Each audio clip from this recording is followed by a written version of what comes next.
Good morning, good afternoon, or good evening, depending where you are in the world. Hello and welcome to today's event, Achieve More Security, Efficiency, and Cost Savings with Digital Signatures. This is Bill Schreier. I'm the Deputy Director at the Center for Digital Government. You may also know me as the former Chief Technology Officer of the City of Seattle, and I'll serve as moderator for today's event. Thank you for joining us. This will be an informative session for the next 60 minutes. Before we begin, I have a couple of housekeeping notes. A link to the recording of this presentation will be emailed to all registrants within 48 hours. You can use the recording for your reference or feel free to pass the link along to colleagues. We're also hoping this will be an interactive webinar, one where you can ask questions and get the information you need to work on your own projects. You should see a Q&A box in the bottom right of the presentation panel. Please type your questions into that box as they come up throughout the presentation. Our speakers will address as many of these questions as we can during the Q&A portion at the close of our webinar today. You can also send your questions to me via email at bschreier@erepublic.com. That's B-S-C-H-R-I-E-R at republic.com. With that, let's move on to the presentation. We have two speakers today. Mary Whitesell is the Technology Architect for the Department of Technology and Innovation at Johnson County, Kansas. Mary's career in information technology spans a broad range of experiences from application development, infrastructure support, and management in local government, manufacturing, and transportation.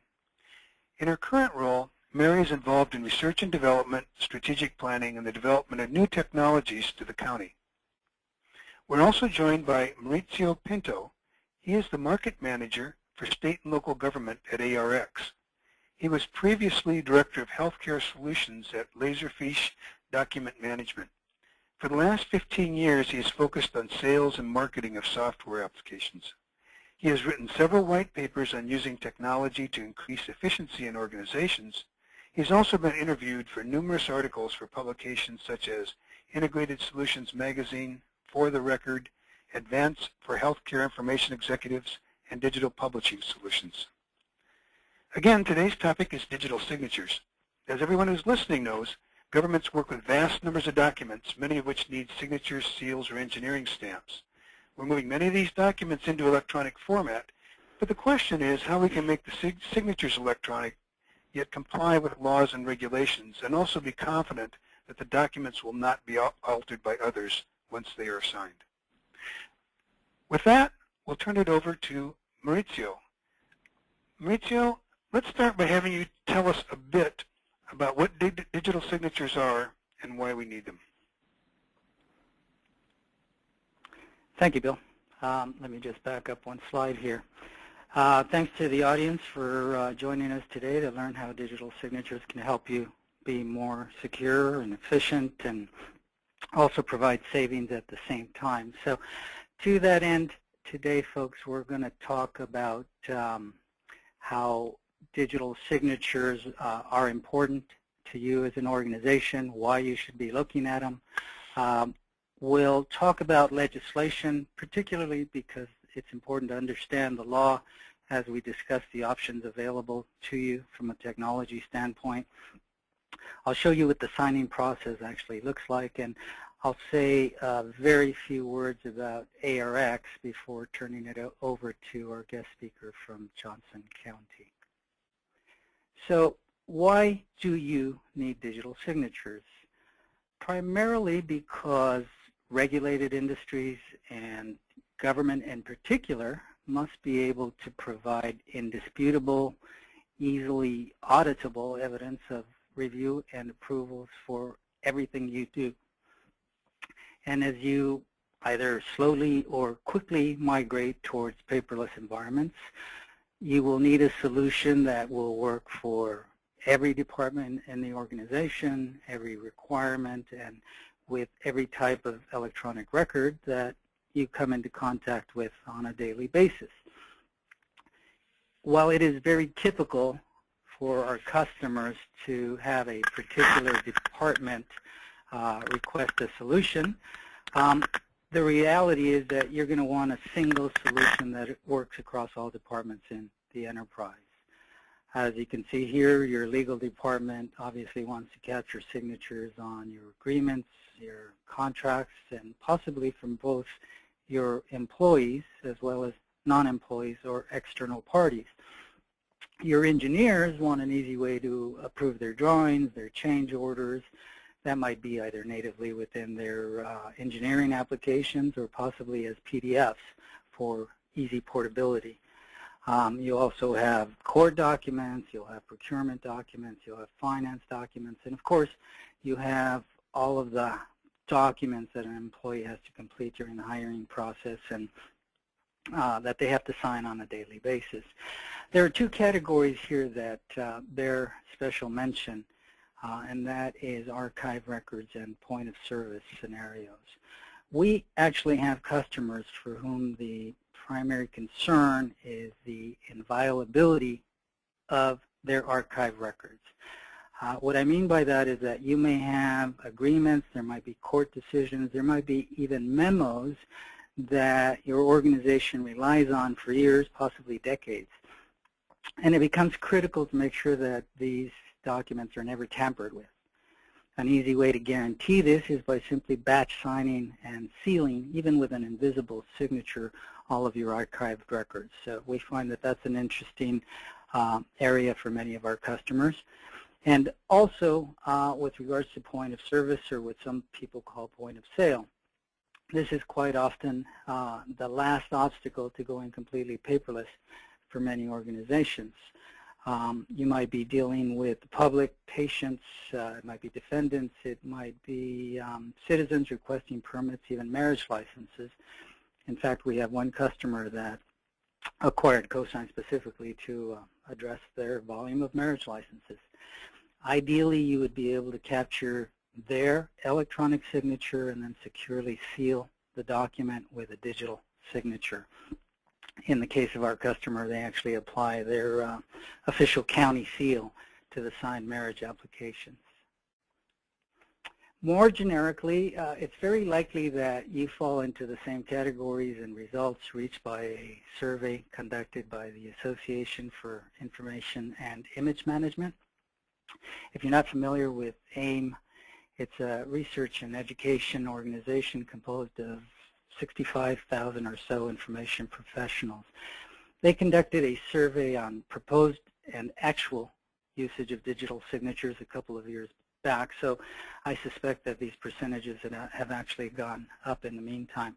By the way, the entire document is available on the AIM website, but I just wanted to share a few conclusions with you. For over 40% of the respondents, half of their documents require a signature. The act of obtaining a signature is adding at least a day to the entire approval process, and this is one that I think is very important. Almost half of the respondents are printing to paper just for the purpose of adding a signature. And for those folks that have actually invested in digital signature, the results are probably what you'd expect. There's efficiencies, there's faster processing times, there's cost savings, and if it's important, obviously there's a return on investment here. This is why our customers tell us they've moved over to digital signatures. All of the information that is needed for transparency and auditability is embedded directly into the document. It allows anyone, anywhere, anytime to validate who has signed and that nothing has changed simply by opening the document. It will work with your existing internal authentication processes, and it will allow you to manage the signers and their signing certificates centrally. And hopefully one of the takeaways from today's presentation is that this centralized approach is critical to proper security for this type of solution.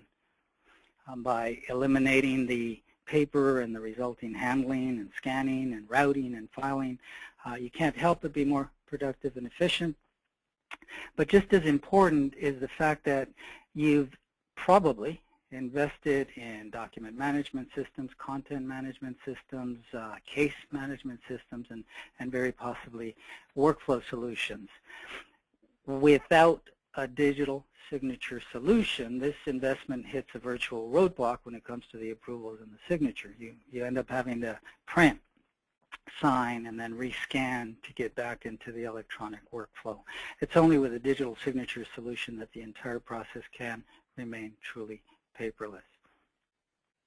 You definitely want to make sure that you don't buy one solution for your engineering department and a different solution for your legal department. So one of the objectives as you are looking at digital signature solutions should be one that meets the requirements of all of the departments. You should be able to start small and scale as needed. And then, of course, you're looking for savings and a quick return on investment. Now, the easiest way for me to explain digital signature technology is to start by discussing the regulatory environment. And there is, of course, the state legislation that came first in 1999. This is commonly known as UITA. All but a handful of states have adopted UITA, and those states that didn't originally have come up with their own version of it. And this was followed in 2000 by e-sign from the federal government. But the point to take away here, folks, is that both these pieces of legislation have the objective of promoting electronic commerce. So they basically make electronic documents as legal and as valid as paper documents, and they make electronic signatures as legal and valid as wet pen signatures. So they have allowed the choice of technology to be up to you, the users, which is good and bad news because it also puts the burden of proof on you. In case of a dispute, you're going to have to prove the identity of the signer, and you're going to have to prove that nothing has changed in the contents of the document since the electronic signature was applied. So at the end of the day, even though there are a lot of electronic signature solutions out there, including proprietary signing services, etc., the most secure form of electronic signature is digital signature. It is the only type of technology that can absolutely guarantee what we refer to as the 3 I's, the identity of the signer, the intent to sign, and the integrity of the signed information. Digital signatures are more formally known as PKI, or Public Key Infrastructure. And the way it works is that each signer is issued a unique signing certificate and a unique signing key. Depending on the solution, when you go to sign, you should be challenged for proof of your identity. You may be offered an optional or a mandatory reason code. And at this point, the solution will create a unique digital fingerprint that combines the certificate information, the key for validation purposes, with a unique algorithmic hash for that particular document, and the result is embedded in the document. It becomes a part of the document, and you can now send this document to anyone, anywhere, and they'll be able to validate who signed and that nothing has changed. Okay, now aside from the potential functionality for authentication and reason codes, really what I've described here is sort of generic PKI. And based on the brief conversation so far, you may wonder why everyone just doesn't bypass the less secure electronic signatures and go straight to PKI. The answer is that when most people think of PKI, they're still thinking of a cumbersome, an expensive technology, because it used to be that. It used to be that you would have to go purchase third-party certificates from what's called a certificate authority. Your IT would have to go out and install those certificates on each signer's PC or PCs. And they would have to do this annually because the certificates are renewed annually, and when somebody left, they had to go uninstall the certificates. And the other option is to install them on something they carry around, a USB key or even a smart card, as we all visualize the military using. You also did not have the ability to centrally issue or manage the certificates and the signing keys. You couldn't leverage your existing security and authentication mechanism. So yes, the net effect was a rather cumbersome and labor-intensive and, of course, expensive process. But like all technology, this too has changed dramatically, and there is no longer any reason not to go with the most secure form of electronic signature, which is digital signature. If you take Cosine as an example, what makes Cosine so different and so attractive to our customers is that the certificates and the signing keys are all created, stored, and managed in a pre-configured network device that is installed and implemented in all of about 90 minutes. We even offer an appliance, by the way, that's been certified by Department of Defense to be compliant with the National Institute of Science and Technology's cryptographic requirements. Specifically, it's FIPS 140-2 Level 3. I know that's a mouthful, but that's something that's important for our military customers and even for some of our court customers. The second key differentiator for Cosine is that the appliance comes with out-of-the-box integration to your user directories, Active Directory and LDAP, for example. So a security group for your signers is created in Active Directory. Anyone that you place in that group is automatically enrolled as a signer in the Cosine appliance, and when you don't want someone to sign anymore, you simply remove them from the security group and their certificates are automatically invalidated. Okay, so easy to install, easy to manage are the first two differentiators. The third, I already alluded to, the certificate information is embedded into each and every signed document. But what this means is that you don't need to connect to a third-party website in order to validate the signature. It also means you're not locked into a particular PKI vendor.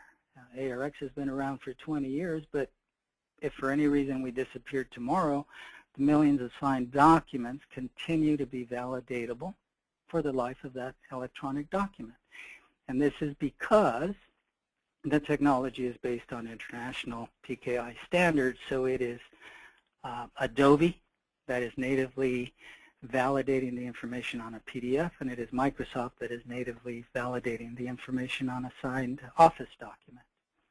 And finally, Cosine provides some rich end-user functionality around what we call the signing ceremony. You can include graphical signature images, reason codes, titles, logos, date and time stamps. You can move and modify the actual signature field. And with Office documents, although not with PDF, but with Microsoft Office documents, you can actually tie a signature field to a particular section of the document, which is important for things like expense reports and travel requests. We now also, here we go. We now also offer a hosted version of Cosine, which financially makes sense for the smaller departments.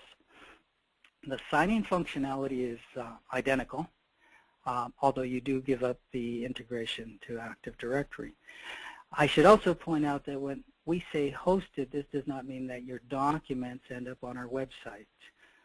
Whether the appliance is self-hosted or hosted by ARX, it's basically doing the administrative heavy lifting. It's creating and managing the certificates and the signing keys. It's authenticating the signers. It's delivering back the signature details.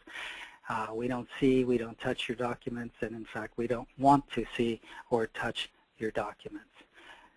If you want to get a feel for how Cosine Cloud works, please go to our website at arx.com and register for the 30-day free trial. That's actually a hosted environment. Cosine lets you sign more applications than any other solution. You can obviously sign Microsoft Office documents, PDFs. You can sign locally or across the web. You can sign printable outputs. We work with a couple of the graphical workflow tools like K2 and Nintex. We work with document management systems, including SharePoint, by the way. And we work with specific engineering applications like Bentley and AutoCAD. And if all else fails, folks, we offer a set of easy-to-use signature APIs, we call them SAPI, for customizing your own applications, if that's of interest. Now, everything I've discussed so far, guys, is available on our website. We have a ton of flash demos there by application, by industry, but I did want to at least provide a feel for what it's like to sign with Cosine. We're all working off a single slide deck here, so I'm only presenting screenshots of a signed PDF. And again, just to give you an idea, within the Cosine application, if I go to sign a PDF, I can click on the sign icon, and it lets me create a signature field anywhere on the document. At that point, I'm able to select from multiple graphical signatures. I might want my full signature. I might want my initials. I could use the state or county seal. I could use an engineering stamp. These are simply graphical images that are associated with the particular signer profile. I can also use optional or mandatory reason codes, and in this case I've told it to always present my title. Most people will use their Active Directory credentials, but Cosine supports a number of authentication methods, and in fact, for those of you that desire more security, you can double up with what's called a second factor authentication method, and we do support that as well. The resulting signatures are embedded in the document, as you can see here, and if you were to save this document and then reopen it as a reviewer, you can, by drilling down on the signature, you will have access to a lot of information about the signature, the most important items being, of course, the 3 I's: identity, intent, and integrity. And this part up here, folks, is what I mean by native support for digital signatures. This is Adobe letting the reviewer know that the document contains a digital signature. If you wanted to, you could actually click on Adobe's signature panel functionality and view a lot of the same information, but most of our customers will just click on the actual signature to drill down to all of this information, including the actual certificate, if that's of interest. This is all we have time to show today, and it's only PDF. If you folks are interested, please contact us on the website or me directly, and we'd be more than happy to set up a live web demo specifically for you. Again, ARX.com has a lot of information about the company and about the various products we offer. Really, all I want to say today about ARX is that we are the global leader in self-hosted digital signature solutions. We obviously focus on the regulated industries. And at the end of the day, I think that Forrester said it best when they commented that rather than force you to change your procedures to accommodate ours, instead we provide a way to easily add digital signatures to your existing policies, procedures, and systems. That's all I have today, folks. It is my pleasure to now introduce Mary Whitesell. She's the technology architect at Johnson County, Kansas. The county has been a customer of ARX's for just over 3 years, and Mary's going to share with us her experience evaluating and implementing Cosine at Johnson County. Mary?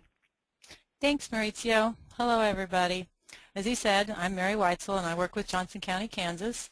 I work in the Department of Technology and Innovation, the central department for technology in Johnson County. I've been a part of our digital signature implementation from the very beginning, and as Maurizio said, I'm going to tell you about our experience. So specifically, I want to tell you a little bit about Johnson County, about who we are, what we started with, what we wanted to do, and what some of our challenges were. I'm going to tell you some about our selection process, and exactly where we are now, and then finally where we're going next with this product. Johnson County is located in the northeast region of Kansas, right across the state line from Kansas City, Missouri. Our population is about 550,000. We repeatedly rank in the top 10 nationally in terms of affluence and livability, but just like everybody else over the past few years, we've faced some pretty serious budget issues. We've had some elimination of jobs, and there have been other impacts from the recent economic situation. Johnson County is what's called a home rule charter county, and that means that our residents get to determine much of what the county government does in terms of services and in terms of the actual structure of the county government. We currently have 36 departments that provide our various services, and those are things like the normal Kansas mandated services like property tax appraisal, tax collection, courts, elections, all mandated by the state. We then have several discretionary services, like we have a nursing home, we have libraries, we provide an ambulance service, we have museum, mental health services. All of those we get to choose. And then finally we have the regular administrative stuff. You can't work without a central services departments like the county manager's office, budget, finance, HR, all of those types of things. Well, as you can imagine, we use a really broad range of technology to support all of these services so that we can provide service to the residents. We have several enterprise-wide solutions for email, finance, collaboration, and we're primarily a Microsoft-based infrastructure. Technology support at the county has traditionally been decentralized, so many of these departments have their own technology staff and support their own operations. We provide support for the county's technology infrastructure, the majority of the enterprise systems, and then we provide support for those departments that don't have their own staff and secondary support for all the other departments. So when we got started, we had nothing in terms of digital signatures. This basically started with an inquiry from our finance department, and they wanted to know about using Adobe for digital signatures. Well, DTI, knowing us, we had to go research it, so we looked into the Adobe solution, and we decided that from an ease of use and a manageability standpoint, it would not be a very good solution for us. So we started a project to determine the real business requirements for signatures, and we invited all of our departments to participate. The first thing we figured out was that most people didn't know there's a difference between a digital signature and an electronic signature. Some people were just using a graphical representation of their signature, believing that that was a digital signature. So the first thing we had to do was educate everybody on what the difference between the two of them were. 20 of our 36 departments expressed some interest in the digital signature. We talked with all of them, and we included our legal department and our internal audit department to make sure that the product we selected was really going to meet all the needs of the business departments plus any concerns that legal or audit might have. We actually had our county manager's office develop a procedure that says the county can use digital signatures in their business processes. And as we got started, we found several business processes that could be paperless with just the addition of a digital signature. Maurizio mentioned earlier about many times things are printed just to add a signature. Well, we had lots of that. We needed a really versatile solution. We wanted to be able to eventually collect signatures from residents. We wanted employee signatures on various processes. We had to be able to sign any kind of electronic artifact, Office, Adobe, CAD documents, TIFFs. We needed it to be secure. It had to be an absolute secure digital rendition of an ink signature, and we had to be able to produce multiple signatures on a single document. Had to be very easy to use, and it did have to be irrefutable. There couldn't, if the document changed after the signature was applied, the document clearly had to indicate that. We wanted it to be transportable. It had to work for anyone, whether they had the software installed or not. And then we also had HIPAA and PCI considerations as well, so there was a compliance aspect. And of course we had some technical requirements as well. We were not interested in a service. We wanted something that would be on-site, on-premise. We didn't want our documents stored off-site. And we did want our solution to integrate with Microsoft's Active Directory. We wanted a server-based solution so that there was a centralized security infrastructure. We didn't want each individual user out there having to manage their certificates on their own machines. The centralized infrastructure allows us to control that and makes it uniform across all of our departments. And finally, we wanted something that we could embed in our own custom software if necessary, so we were looking for a software development kit. Challenges. These are typical challenges to any technology project. You have limited IT personnel to work on it, and the business departments never have enough time to stop and do a technology project. And of course, nobody has money just laying around waiting for somebody to spend it. For our selection process, it was really led by DTI. We went out and did a lot of research on the various products that were available, and we came up with a short list of 3. With those 3, we actually did demonstrations and vendor interviews. We saw live demos of everything, and we ended up selecting Cosine because it really did meet all of those requirements that I listed for you earlier. So right now, we actually have 11 departments implemented today, and here's some of the things that our signatures are being used on. In finance, we use it in the payroll process on some of those documents that require funds transfers. In our developmental supports department, they're actually using it to sign treatment plans, and they are collecting a signature from the client on that treatment plan. Public health is also using it for point of service client signatures. Our records and taxation department is actually producing certified public documents with a digital signature that can now be emailed rather than postal mail out to people who request those documents. In emergency management, they're using it to sign time cards that are associated with grant-funded projects. You probably know grant-funded projects often have much stricter accounting rules than other things, so they needed a employee-signed time card for those particular projects. In MedAct, they are using it to sign external reports and for trainings and certification. MedAct is our ambulance service. And HR has recently begun using it to sign letters and documents that are involved with our FMLA processes. Every department where we've implemented has been really pleased with how easy the product is to use. We just barely get it installed on somebody's machine and they'd be saying, oh, we can use this here, we can use this here. Immediately start conversations of how they could expand the use of the product to get even more benefit out of it. So our next targets are our planning department, our Board of County Commissioners, and our legal department. If you know how a county department works, the documents that flow between these 3 departments are numerous, and they all sign them. And right now, we're carrying paper back and forth. So we really want to get in there and get a digital signature set up for them so that we can stop all of that. And we print them out, we sign them, we scan them back in so that we can provide them to residents. So again, that's an area where we're only printing to sign. So that'd be a great one to get changed.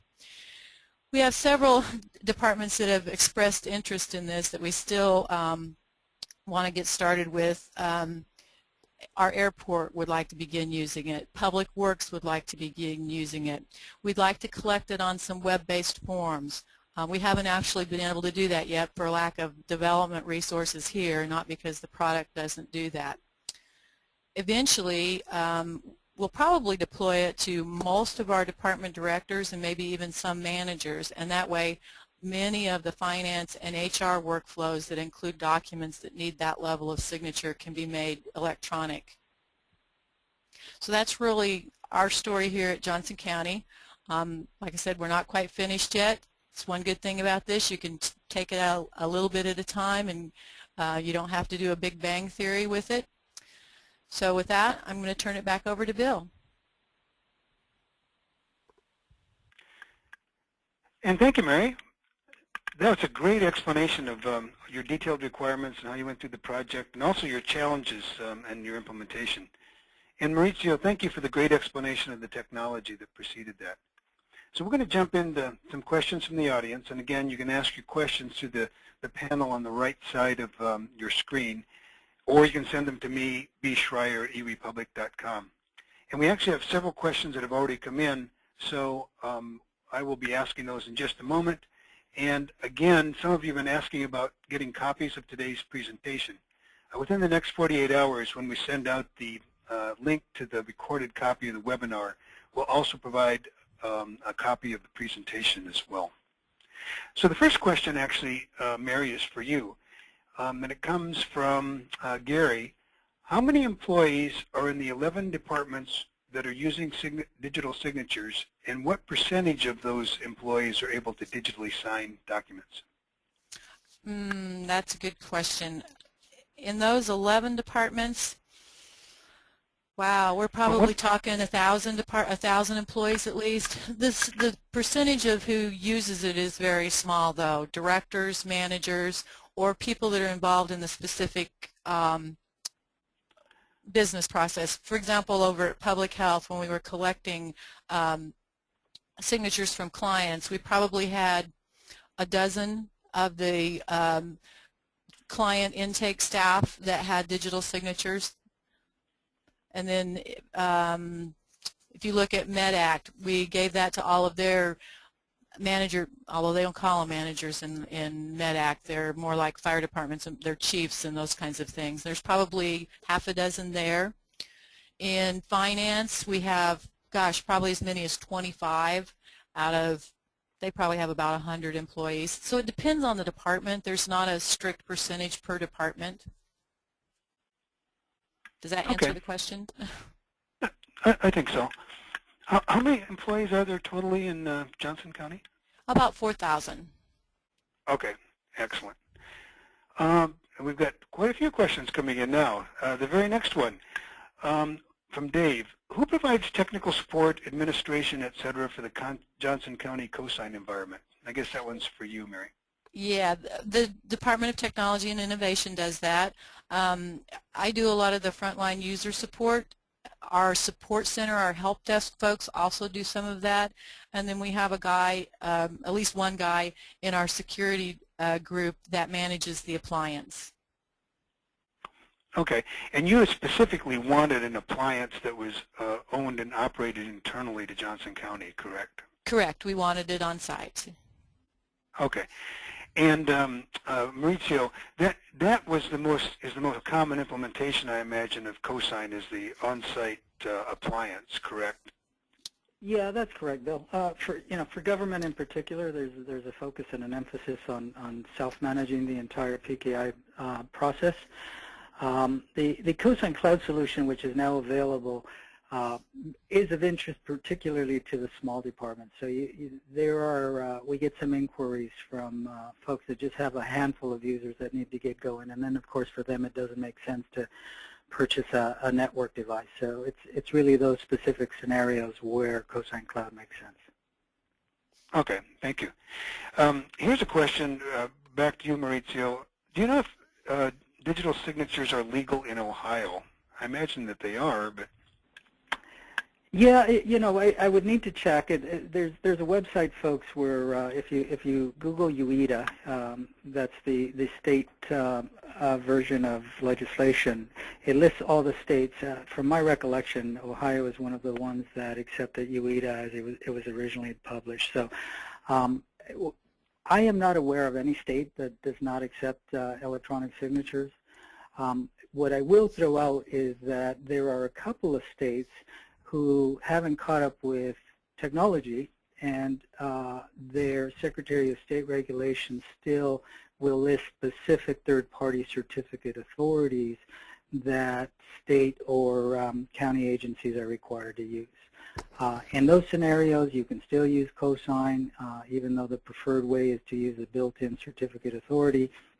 We can also accommodate third-party certificate authorities. It's just adding more cost to you. But if that's a requirement, we can accommodate that as well. Okay. And as a follow-up, Mary, did you have to make any changes, a county ordinance or any legal changes to the county, like have a law passed by the Board of Supervisors or the County Commissioners before using electronic signatures?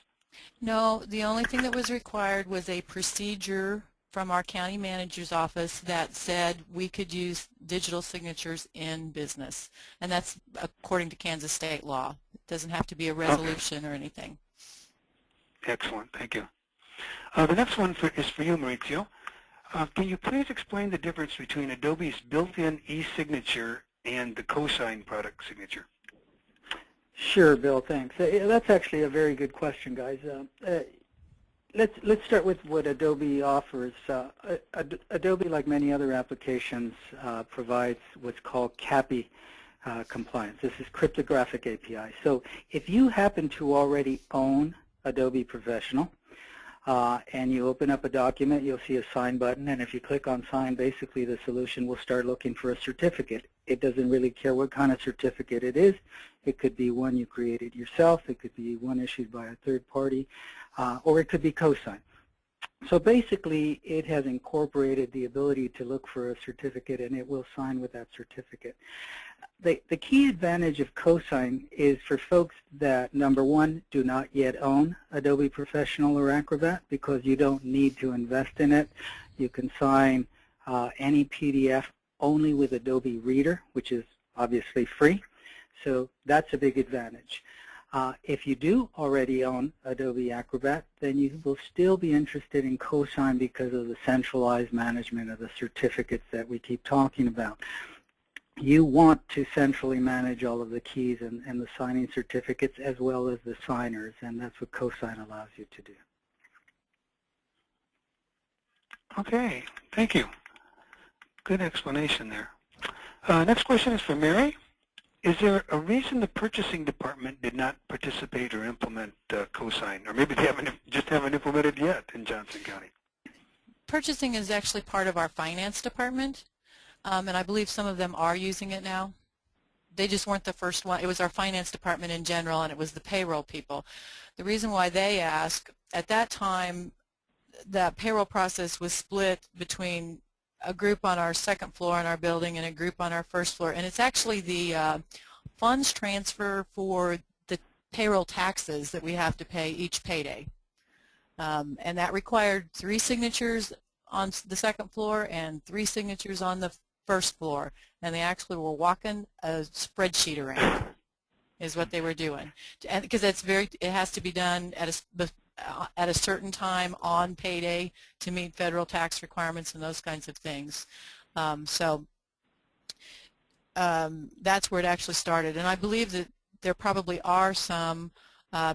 It's probably migrated into the payroll department now. The one thing about this, once we get it into a department, all they have to do is ask for a license, and they can pretty much take it on their own from there. We provide the install point for the software, and as long as we have licenses, we don't care. Oh, so what happens is, as long as they're licensed, they can actually go to the install point electronically, pull down the client, Yes. and put it on their PC, and then it integrates with the application? Correct. Oh, so it makes it relatively easy for the individual department or user to actually pull it down and start using. Yes, yes. The only if they want an actual graphical ink signature, then they do have to find a little signature pad, which we have several they can borrow, to capture their signature the first time, one time only, and after that it's just there and they just sign all they want. Okay, thank you. And I will tell our listening audience, you are asking a lot of questions, and these are great questions. We may not get to all of them, and if we don't, I'll make sure that they're forwarded on to Maurizio and Mary for follow-up via email. Next question, and this is for you, Maurizio. Is there a physical and or logical architecture diagram available? Yes, folks. We do have an architectural diagram. I'm more than happy to make it available. I obviously don't have it on this slide deck. But again, if anybody just either emails me, mpinto@arx.com, or just sales@arx, it's going to make its way to me regardless. So feel free to send me an email and I'll get that to you.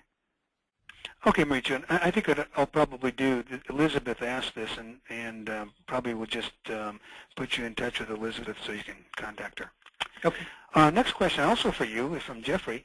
Does Cosine work in the Microsoft Dynamics GP environment? I don't believe. And I'll be honest with you. I know Microsoft Dynamics and CRM. I'm not exactly sure what GP is, though. And I don't either, guys, but I'm assuming that this is one of the CRM products. So here's our general approach, guys. Because our integration, when you install the Cosine client, we provide integration specifically with Microsoft Office documents and PDF. And for the reasons that I've already stated, it's because Adobe and Microsoft provide native support for the international standards of PKI.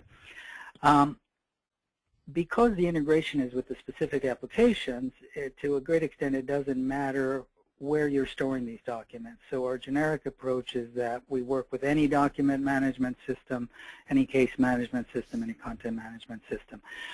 The issue comes up with specific applications if you're wanting to sign the data that you're manually adding to the specific application.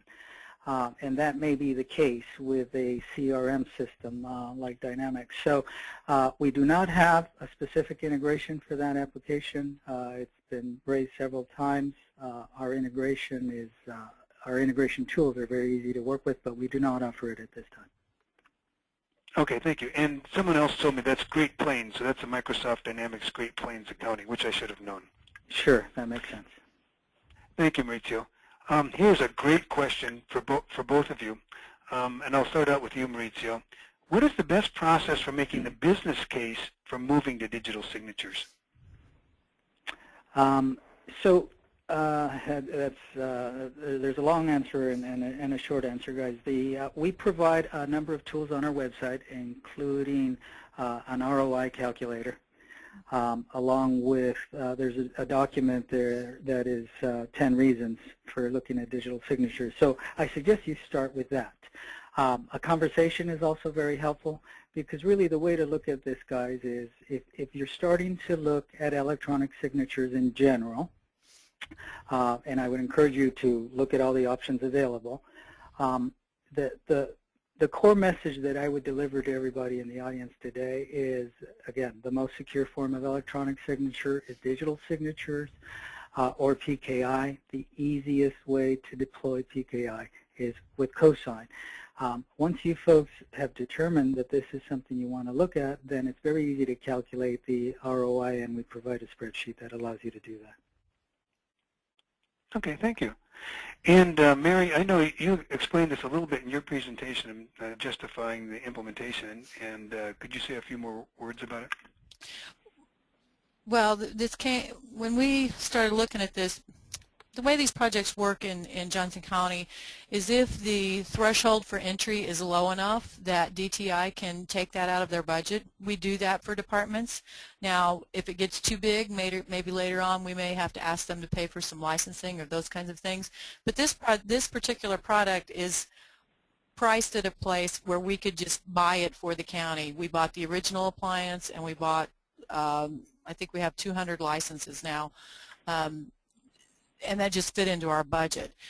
We based it on the need that we had 20 departments that were telling us they needed it. We didn't really go through a formal ROI, but those tools that Maurizio mentioned are really great because they'll help you remember all the different things that you need to actually calculate that. What you're spending on paper, how much time you're spending walking documents around, how much time you're spending finding documents. They're really great if you really need a hard ROI number. And you know, that example you gave earlier, where I think it was 6 signatures were needed on payroll day, is a great one because all you have to do is calculate the amount of time that's taken in that, just moving things around, and right away you've got an increase in productivity. Exactly. So we've got several people asking a combination of this question, and it's kind of a follow-up with the point of service client signatures that you talked about, Mary. Mm-hmm. And the question is, how do you physically record the signature of residents or customers or patients into the document? In other words, how do you collect signatures?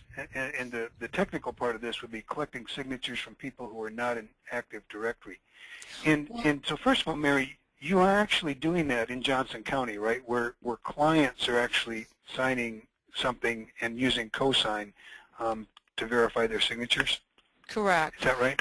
Yes, and the way we do that, it can be a Word document, it can be a PDF, but what you do is you have the client actually put their signature in the signature field using a signature capture device. We use a little topaz pad, just like probably like you see at the grocery store and Quick Trip. Then the license that actually seals the document and captures that signature belongs to that employee. All right, so it's being signed through the employee certificate and it's capturing the citizen's signature. If I can add to that, Mary. Go right ahead. Yeah, thank you. Yeah, so Bill, we actually have a lot of public health departments. We have courts. We have, as I mentioned earlier, even some counties that are using this to capture point-of-service marriage licenses. Here's the process, and let me provide some background. Technically speaking, you guys could accomplish the same thing with just a topaz pad. Topaz happens to be our partner of choice. Those are good products for capturing electronic signatures, as Mary mentioned, just like at the grocery store.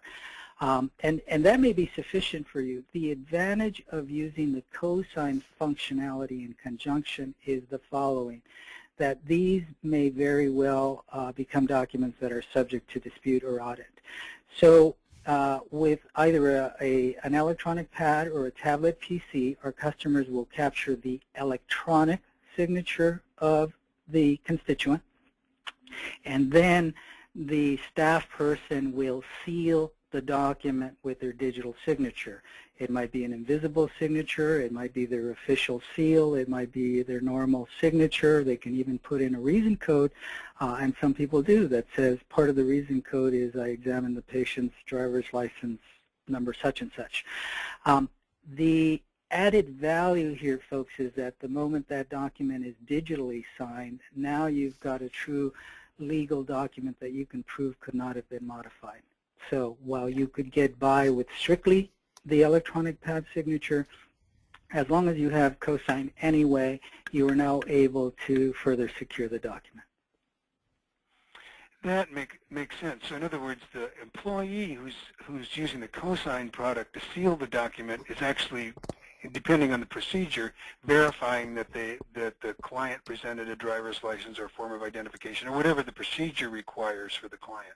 That's right. Correct. That's right. That's what the counties or the municipality is doing anyway today with paper, right? Presumably they're looking at ID and then capturing a signature. So you're just transferring that to an electronic process. And that's a great analogy there, just taking the paper process and making it using Cosine to make it electronic. Next question, I think this one's for you, Maurizio. This got a couple of parts to it. Does the addition of the digital signature add to the size of the document, and will it slow the transmission of the document? So yes, you're adding some kilobytes to the size of the document, but it's not significant, folks. I mean, in other words, if you're working with a PDF document, it's not going to significantly increase the size. I don't know the exact size, but I can obtain that for you. With Office documents, it's minuscule, the addition to the size of the document. So the short answer to the question is it's not going to affect the transmission. Okay, thank you. Next questions has to do with the web portal or and specifically people who might be signing through a computer or signing at home. In other words, can you create a digital signature without capturing an actual written signature? And the specific example here is a client applying for services at a home computer and who wants to sign without creating an actual captured signature. That is through a web. And I think that one would be for you, Maurizio. Yeah, thank you, Bill. So, yeah, folks, I think it's important to remember that once you've moved to digital signatures, the signature is the certificate information. The graphical signature image is something that as a society we feel comfortable seeing, and to that extent Cosine allows you to associate a graphical signature with the certificate of the signer. So having said that, we have lots of customers that are using Cosine to capture signatures from third parties. It might be a university capturing student signatures. It might be healthcare providers capturing patient signatures. The idea here is that the constituent or the third party goes to a website, reviews a document, at some point clicks a sign button or an approve button, and then what happens is that the certificate can be created on the fly for that signer, and the document is signed. Now, the important topic that we're leaving out here is whether or not you wish to perform some identity proofing of those external parties. So Cosine gives you the technical capability to capture a signature for these signers. You have to decide how important, or if it's important, to also perform some identity proofing before that certificate is accepted. So we have some folks that use it for low-risk transactions and they don't bother doing any identity proofing. We have some customers for whom the identity proofing is critical, so they've contracted with one of our ID proofing partners that during the registration process will actually provide that service. And in between, there's a lot of other alternatives. So I'm more than happy to talk about what our customers are doing as a follow-up. Okay, thank you. And I'm going to squeeze in one more question here before the end, and that is it's a question about cost. Is it based on employee use or number of employees? In other words, how is the product licensed? So that I'll take that one, Bill. So just to give everybody a rough idea, the core components of the Cosine solution are obviously the Cosine appliance and then the licensing. So the Cosine appliance, they come in several models. I mentioned that there's one that's been certified by Department of Defense, but I'll stick to the basic models. It runs a flat $9,000, and then it's just a matter of purchasing the additional licenses. They start at $140 per license, but then they drop based on volume. So, and this is the Cosine Central self-hosted solution that I'm talking about. There's different pricing for the Cosine Cloud, and then of course we offer some advanced modules. But that'll give you a rough idea, or to put it in perspective, if you're looking at 100 signers, guys, fully installed, up and running, you're looking at just under $30,000. Okay. Thank you. And we're really at the end of the webinar. Mary, are there any last thoughts or comments that you would like to add? I would just tell you that this is a real, almost a no-brainer technology. It has so much potential to help out different business processes that it's hard to argue against it. So That is a great follow-up. Thank you. Maurizio, last comments? That's all. Bill, I really encourage everybody to come to the website. I think the product sells itself if you can see it live, so reach out to us. We're more than happy to set up a live web demo for you. And that's www.arx.com? That's correct, Bill. Thank you. Thank you. And again, Maurizio's contact information is in the slide deck. We did not get to every question, and I'm sorry about that, so we will be following up via email with the questions, the questionnaires and the questions that we didn't get to. Thank you everyone for participating in the webinar today. The webinar is brought to you by Digital Communities. It's a program designed by eRepublic to help the public and private sector collaborate. We saw a great example of that today with Johnson County and ARX. But we also do this through face-to-face meetings, social networking sites, and teleconferences and webinars. And our upcoming webinars are on www.govtech.com. And if you go to govtech.com, you can see a webinars tab. And a couple of the upcoming webinars on March 19th, we're going to have a webinar about how well your virtual data center is working or your users complaining and how do you fix that. And then on March 21st, we've got a webinar on 311's role in Emergency Operations Center activation. Again, if you have any questions about this or you want to follow up, you can also follow up with me, Bill Schreier, And again, my email address is bschrier, bschrier, @erepublic.com. Again, thank you everyone for joining today's webinar. Thank you, Mary, and thank you, Maurizio, for participating. And good luck to everyone for the remainder of your day. Muted.